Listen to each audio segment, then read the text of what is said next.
आप लोगों की डिमांड थी कि गुथरी के ऊपर कोई वीडियो बनाया जाए, तो आज मैंने एक गुथरी के ऊपर वीडियो पर बनाया है। तो आइए शुरू करते हैं। गुथरी का समीपता या वन ट्रायल थ्योरी। तो देखिएगा, समीपता अनुबंधन या प्रतिस्थापन का सिद्धांत गुथरी ने दिया। इसे वन ट्रायल थ्योरी के नाम से भी जाना जाता है। देखिएगा, गुथरी अमेरिका के निवासी थे। यह एक गणितज्ञ थे। तो आइए शुरू करते हैं। समीपता अनुबंधन या प्रतिस्थापन का सिद्धांत। तो प्रतिपादक एडविन रे गुथरी, निवासी अमेरिका। जीवन काल इनका जन्म हुआ था 1886 में और इनकी मृत्यु हुई थी सन 1959 में। तो देखिएगा, इन्होंने अपने सिद्धांत में बताया कि गुथरी अमेरिका के एक व्यवहारवादी मनोवैज्ञानिक थे। इनके सिद्धांत को एकल प्रयास या वन ट्रायल थ्योरी के नाम से भी जाना जाता है। इन्होंने स्किनर, थार्नाडाइक और पावलाव के सिद्धांतों का विरोध किया। विरोध का कारण इनके सिद्धांतों में पुनर्वलन या बार बार अनुक्रिया करना था। जैसा कि आप जानते हैं, स्किनर का सिद्धांत है, इन्होंने कबूतर और चूहे पर सिद्धांत दिया था, जिसमें क्या करते थे कि एक लीवर लगाते हैं और चूहा जब बार बार मतलब जो है इधर उधर घूमता है, जब उसे भूख लगी होती है तो लीवर दब जाता है, तो उसके सामने ऑटोमेटिक भोजन आ जाता है। इसी तरीके से इन्होंने कबूतर पे किया। कबूतर अपनी चोंच मारता है पूरे बॉक्स में, तो गलती से लीवर पे लग जाता है, तो बहुत सारे अनाज के दाने निकल आते हैं जिससे वो खा लेता है। तो ये क्रिया बार बार चलती है। इसी तरीके से थार्नाडाइक ने भी बिल्ली पर क्या किया, उद्दीपन अनुक्रिया का सिद्धांत दिया। इन्होंने बिल्ली पर बताया कि भाई बिल्ली के सामने मछली रख दी, जिससे बिल्ली क्या हुई, उसकी जब बिल्ली को उसकी महक लगी तो बिल्ली ने क्या किया, भूख के कारण जो पिंजड़ा था उसमें इधर उधर जाना शुरू किया या इधर उधर घूमने लगी। गलती से उसका पैर लीवर पर लग गया तो लीवर खुल गया, वो पिंजड़ा खुल गया। इससे क्या हुआ कि ये प्रक्रिया बार बार करवाई गई। इसी तरीके से पावलाव का सिद्धांत था, उसमें घंटी के साथ अनुबंधन जोड़ा हुआ था कुत्ते का, कि कुत्ते की लार कितनी मतलब से टपकती है। उन्होंने टेस्ट ट्यूब में लार को इकट्ठा किया कि कुत्ते को घंटी के साथ भोजन देना शुरू किया, फिर बिना भोजन के भी घंटी बजाई, तब भी वही परिणाम आया। तो ये क्रियाएं बार बार मतलब जो है की गई, जिसका कि एडविन रे गुथरी ने बहुत कड़ा विरोध किया कि इसमें पुनर्वलन या बार बार अनुक्रिया करने की कोई आवश्यकता नहीं है। जो व्यवहार आता है उसमें उद्दीपन और अनुक्रिया की समीपता जरूरी होती है। इनके सिद्धांत के अनुसार सीखने में पुनर्वलन और दंड पुरस्कार का कोई रोल नहीं होता है। कोई रोल नहीं, यहाँ पर रोले लिख गया है तो रोल थोड़ा सा पढ़ें इसको। कोई रोल नहीं होता है। देखिएगा, इन्होंने बताया कि समीपता के सिद्धांत के अनुसार व्यक्ति निम्नलिखित प्रकार से व्यवहार सीखता है। सबसे पहले उद्दीपन व अनुक्रिया के मध्य समीपता या सहचर्य। जितना, जैसे कि अभी आप समझ रहे हैं कि अभी आपका टेट का पेपर होने वाला है, तो अभी आप क्या कर रहे हैं, भर मतलब जो है जितना चाह रहे हैं अपनी क्षमता के अनुसार उतना पढ़ रहे हैं, कोचिंग जा रहे हैं। यदि यही टेट का एग्ज़ाम नहीं होता, शिक्षक की भर्ती नहीं आई होती, तो आप ये अनुक्रिया नहीं करते। तो आपके मतलब आपके समक्ष उद्दीपक क्या है, टेट की भर्ती और सुपर टेट, जिसके लिए मतलब आप ये अनुक्रिया कर रहे हैं। आप शिक्षक बनना चाह रहे हैं तो उद्दीपक आपके समक्ष है, अनुक्रिया आप कर रहे हैं। जितना आपके समीप आएगी अनुक्रिया आपकी बढ़ती जाएगी, आप दिनों दिन पढ़ाई की रफ्तार बढ़ाते चले जाएंगे। तो ये होता है उद्दीपन और अनुक्रिया की समीपता या साहचर्य। दूसरा, सीखना एकल प्रयास का परिणाम है, यानी कि आप एक ही बार में सीख जाते हैं। जैसे कि आप पावलाव के अंतर्दृष्टि या आप कोलर कोफा और बर्दीमियर का जो आपका संज्ञानवादी सिद्धांत था, उसमें जो चिंपैंजी है वो क्या करता है कि अपने सूझ या अपनी अंतर्दृष्टि से उनको मतलब अपनी समस्याओं को सॉल्व कर लेता है। तो इन्होंने भी वही बताया कि लगभग जो हम अनुक्रिया करते हैं जो उद्दीपक के प्रति, वो एक ही बार में हम सीख जाते हैं, उसे बार बार करने की आवश्यकता नहीं होती है। यह नवीनता का नियम है। कोई अनुक्रिया आपने किसी एक उद्दीपक के लिए की है, वही अनुक्रिया आप दूसरे उद्दीपक के लिए भी कर सकते हैं, यह सिद्धांत बताता है। प्रतिस्थापन का मतलब यही है, जैसे कि इन्होंने एक प्रयोग किया था, आंटी जॉन्स थी और एक लड़का था पीटर। तो पीटर क्या करता था, रोज़ सुबह मतलब जो है आंटी जॉन्स को देखता था और वो मुस्कुराता था। एक बार क्या किया कि आंटी जॉन्स का प्रतिस्थापन कर दिया गया एक खरगोश से। तो खरगोश को जब वह पीटर देखता है तब भी मुस्कुराता है। तो यही है प्रतिस्थापन, यानी कि क्या करें कि कोई एक अनुक्रिया ऐसी है जो एक उद्दीपक के लिए थी वो दूसरे उद्दीपक के लिए भी हो सकती है। तो इन्होंने इसके बारे में बताया। तो आइए आगे देखते हैं बिल्ली पर इन्होंने कैसे प्रयोग किया। देखिएगा, इन्होंने एक बिल्ली को एक पिंजरे में बंद कर दिया और बीच में एक पोल लगा दिया। ये पोल लगा दिया बीच में, और देखिएगा जब भी बिल्ली का कोई भी अंग इससे छू जाता था तो ये जो है पोल से ये मतलब जो है दरवाज़ा खुल जाता था और बिल्ली को उसका भोजन मिल जाता था।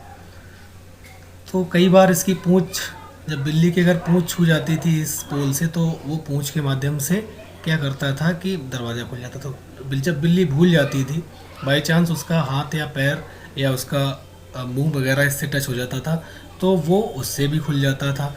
तो कई बार ये देखा गया कि यह बिल्ली जो है कई बार क्रियाओं की क्या करती थी, जैसे मुंह से खुल गया तो पता चला कई बार मुंह से यूज कर रही है, बाई चांस उसका पैर लग गया तो पैर से यूज़ कर रही है। तो ये क्या होता है, जो अनुक्रिया होती थी वो प्रतिस्थापित होती रहती थी, यानी कि अपना मतलब जो है बार बार बदलती रहती थी। तो ये जो प्रयोग किया था इन्होंने, ये हरटोंग एक इनके सहयोगी थे, उनके साथ मिलकर उन्होंने बिल्ली की 29 स्थितियों पर अध्ययन किया। बिल्ली को एक पिंजरे में बंद किया, बीच में एक पोल लगा दिया, बिल्ली का शरीर का जो अंग पोल से टच हो जाता था वह पोल दरवाज़ा खोल देता था। बिल्ली की अनुक्रिया में बार बार परिवर्तन हो जाता था, अर्थात अनुक्रिया प्रतिस्थापित हो जाती थी। ये प्रयोग था इनका बिल्ली। तो ये हर्टन एक इनके सहयोगी थे, इनके साथ इन्होंने मिलकर किया था। आगे देखते हैं। देखिएगा, ये एक पीटर लड़का है। ये क्या करता है, आंटी जॉन्स हैं उनको क्या करता है, देखता है और ये हंसता है। तो लगातार इसकी यही प्रतिक्रिया रहती है आंटी जॉन्स के प्रति। फिर क्या होता है, एक बार आंटी जॉन्स की जगह इसको खरगोश दिखा दिया जाता है। तो खरगोश को देख कर भी यह क्या होता है, लड़का हंसता है। तो पीटर रोज सुबह आंटी जॉन्स को देखता है और मुस्कुराता है। अब आंटी जॉन्स का प्रतिस्थापन खरगोश के द्वारा कर दिया गया, तो पीटर खरगोश को देखकर भी मुस्कुराता है। यही है प्रतिस्थापन। आगे बात करते हैं हम कि समीपता सिद्धांत में आदतों का निर्माण इन्होंने बताया कि कैसे किया जा सकता है। देखिएगा, जो पहली विधि है इन्होंने बताया देहरी विधि, सीमा विधि या थ्रेशोल्ड विधि। इसमें क्या होता है, जो दीपक की गति को कम करके यह आदत का निर्माण किया जा सकता है। उदाहरण के लिए आप एक घोड़ा ले लीजिए। एक नया घोड़ा लेकर आते हैं, तो जो घोड़ा होता है वो जो व्यक्ति उस पर बैठता है तो उस पर दुलस्ती मारता है, कूदता है, जिससे क्या होता है कि वो बिठाना नहीं चाहता, व्यक्ति गिर जाता है। तो घोड़े को किया जाता है कि उस पर कंबल डाल दिया जाता है, उसकी पीठ पर कंबल डाल दिया जाता है। पहले एक कंबल डाला गया, फिर दूसरा कंबल डाला गया, फिर तीसरा कंबल, मतलब उसे हैबिचुअल किया जाता है वजन को अपनी पीठ पर रखने के लिए एक सीमा तक। तो इसी तरीके से फिर क्या होता है, फिर यदि व्यक्ति उसके ऊपर बैठता है तो क्या होता है कि वो उसके दुलस्ती नहीं मारता है, फिर उसकी आदत पड़ जाती है। यानी कि वो एक थ्रेशोल्ड या देहरी विधि है, यानी कि एक सीमा तक क्या किया जाता है, उसको उसके लिए अभ्यस्त किया जाता है। अगला है थकान। तो यह विधि का यूज गलत व्यवहार को दूर करने में किया जाता है। जैसे मान लीजिए अभी दीपावली आने वाली है और आपका बच्चा बार बार पटाखे मांगता है, तो आप एक काम कर सकते हैं, उसे बहुत सारे पटाखे के पैकेट ले भाई तू चला आराम से, एक चला लिया, दो चला लिया, तीन चला लिया। एक समय ऐसा आएगा वो थक जाएगा, ऊब जाएगा पटाखे चला चला के, फिर वो मन नहीं करेगा दोबारा पटाखे चलाने का। और भी बच्चे गलत व्यवहार होते हैं, जैसे कि माचिस है। माचिस को बच्चे जलाना बहुत पसंद करते हैं, बार बार तीली जलाएंगे, चलो ठीक है भाई। तो आप कर सकते हो भाई, ठीक है ऐसा करो, इसके सामने 4-5 बड़े वाले पैकेट ले आओ और माचिस के रख दो, चला भाई कितना जलाएगा। एक समय ऐसा आएगा कि उसे थकान होगी माचिस जलाने से कि नहीं यार ये गलत है, बेकार है, उबाऊ काम है, फिर वो दोबारा वो काम नहीं करेगा। एक तो ये विधि है। अगला है असंगत उद्दीपक।